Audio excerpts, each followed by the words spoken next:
आम आदमी पार्टी और कांग्रेस से गठबंधन पर लगभग अब विराम लग चुका है और अरविंद केजरीवाल ने साफ कहा कि राहुल गांधी ने इस गठबंधन के लिए मना कर दिया है। गोपाल राय मेरे साथ हैं, दिल्ली सरकार में मंत्री हैं और फिलहाल दिल्ली के संयोजक हैं। लगातार कई दिनों से मेहनत कर रहे थे कि कोशिश ये थी कि शायद हालात सुधरें, मौका बने, माहौल बने, गठबंधन हो जाए तो अच्छी बात है। नहीं है तो तैयारी तो आप लोगों की चली रही है। नहीं, आम आदमी पार्टी पूरी ताकत के साथ दिल्ली के अंदर पूर्ण राज्य के आंदोलन को लेकर के ज़मीन पे उतर चुकी है। जनता का व्यापक समर्थन मिल रहा है। जहाँ तक आज अरविंद जी ने साफ साफ सबको बताया है कि राहुल गांधी जी ने और उनकी पार्टी ने गठबंधन के लिए मना कर दिया है, तो आम आदमी पार्टी ज़मीन पे उतर चुकी है और जनता के साथ मिल करके दिल्ली के अंदर सातों भाजपा के सांसद जिन्होंने पिछली बार पूर्ण राज्य के लिए वादा किया था और 5 साल तक चुपचाप बैठे रहे, धोखा दिया दिल्ली के लोगों को, उनको हराएगी और इस बार दिल्ली को पूर्ण राज्य बनाने की तरफ इस आंदोलन को आगे बढ़ाएगी। सर, थोड़ा सा असहज महसूस नहीं होंगे आप लोग जब आप फील्ड में जाएंगे और आप बीजेपी पे आप निशाना साधेंगे, लेकिन साथ साथ अब आपको कांग्रेस पे भी साधना होगा जिसके साथ पिछले दिनों आप गठबंधन की बात कर रहे थे। देखिए, दिल्ली के अंदर ग्राउंड पर अगर देखें तो पिछले जो 20 दिनों से हम लोग ग्राउंड पे निकले हैं, जो सर्वे आ रहा है, तो दिल्ली के अंदर कांग्रेस कोई आज की तारीख में कोई बड़ी ताकत नहीं बची है। और दिल्ली में धीरे धीरे सीधे लड़ाई भारतीय जनता पार्टी और आम आदमी पार्टी के बीच में होती जा रही है।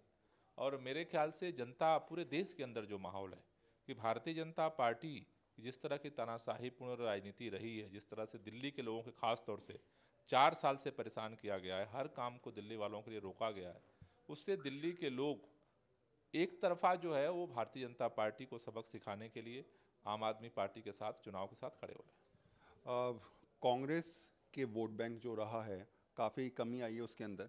आपको लगता है त्रिकोणीय मुकाबला जब होता है तो ऐसे में वोट प्रतिशत अगर कांग्रेस का कटेगा जाएगा और आपका थोड़ा कम होगा तो मुकाबला बहुत हद तक जो है वो त्रिकोणीय हो जाएगा और दिक्कत किसी के साथ भी आ सकती है। देखिए था, लेकिन पिछले 20 दिनों से जो आम आदमी पार्टी जिस तरह से ज़मीन पे उतरी है, वो अब धीरे धीरे त्रिकोणीय मुकाबले की जगह दिल्ली के अंदर जो है आमने सामने की लड़ाई होने जा रही है।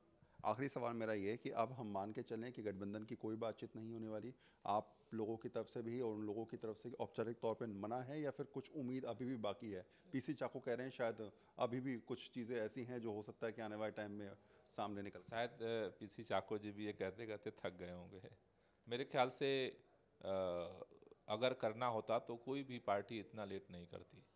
तो मेरे ख्याल से जो भी उनकी मजबूरियां हों, जो भी उनका सोच हो, क्योंकि जिस तरह से कांग्रेस आगे बढ़ रही है, एक बात सबके दिमाग में आ रहा है कि कांग्रेस भाजपा से लड़ने की जगह विपक्ष की जो जितनी भी मजबूत पार्टियां हैं और केंद्र हैं, उनको कमज़ोर करने में ज़्यादा इंटरेस्टेड दिख रही है। उसकी एनर्जी उत्तर प्रदेश में लग रही है, जहां जो है सपा बसपा का एक मजबूत गठबंधन विकल्प बना हुआ है। उसकी एनर्जी पश्चिम बंगाल में लग रही है, जहां पर ममता बनर्जी मजबूत हैं। चंद्रबाबू नायडू जी आंध्र प्रदेश में मजबूत हैं, वहाँ उनकी एनर्जी लग रही है। अब केरल भी पहुँच गए क्योंकि वहाँ लेफ्ट का केंद्र है। तो दिल्ली भी उसी तरह का एक केंद्र है। तो मेरे ख्याल से कांग्रेस की जो स्ट्रेटजी है, ये समझ में नहीं आ रही है कि कांग्रेस करना क्या चाहती है। कांग्रेस काफ़ी कन्फ्यूजन में दिख रही है और भाजपा को कमज़ोर करने की जगह वो कहीं ना कहीं विपक्ष के उन मजबूत, जहाँ जहाँ कांग्रेस की सीधी टक्कर है बीजेपी से, वहाँ वो नहीं मेहनत कर रही है। तो मुझे लगता है कांग्रेस को अपनी रणनीति पर पुनर्विचार करने की ज़रूरत है। ये देश का भविष्य का सवाल है और इसको इतने अगंभीर तरीके से सोचने, समझने और रणनीति बनाने का ये वक्त नहीं है, वरना देश कभी माफ़ नहीं करेगा। चलिए, बातचीत से एक बात तो स्पष्ट हो गई कि गठबंधन पर फिलहाल विराम लग गया है, कांग्रेस की तरफ से भी, आम आदमी पार्टी की तरफ से भी, और अब दिल्ली के अंदर त्रिकोणीय मुकाबला देखने को मिलने वाला है। कैमरामैन विजय चौधरी के साथ वरुण सिन्हा, न्यूज़ 24 दिल्ली।